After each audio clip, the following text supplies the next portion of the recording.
Adjacent angles are angles that are next to each other. They share a ray, and they can't be inside each other. They can't overlap. One is next to. That's what adjacent means. Here I gave you a non-example. Notice they don't share a vertex. They have to share a vertex. Now, a linear pair is just a special case of adjacent angles where the adjacent angles happen to form a straight line. So we know they're going to add to 180. So if we take a look at our problem here, we know in this figure BA and BC are opposite rays, so they form a linear pair. We know BD bisects, so in other words, we're cutting this angle in half.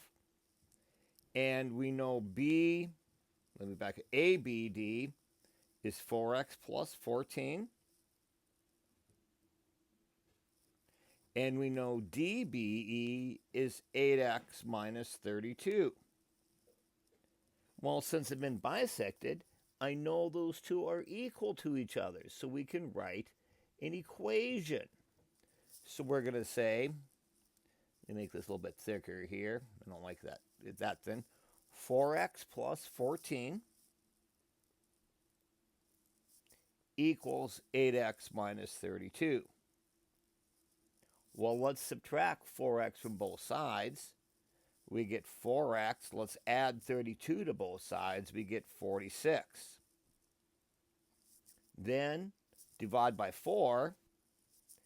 X is 11.5. Now I want a little bit more in this one than just x. I want to find DBE. So let's replace x with DBE. So it'll be 8 times 11.5 minus 32. Well, 8 times 11.5 is 92. 92 minus 32, that'll be 60 degrees. And so the measured angle DBE is 60 degrees. We have another angle pair we're going to look at here. These are vertical angles. Vertical angles are angles that are across from each other. So angle 1 and angle 3 are a pair of vertical angles. It's vertically opposite angles with what they are. And angle 2 and angle 4 are vertical angles.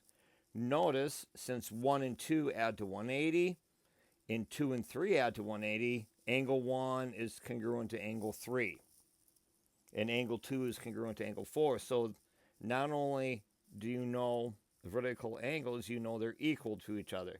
Here's a case, my non-example, notice they're not across from each other because their sides have to form straight lines. So in order to be vertical angles, you have to have two lines intersect.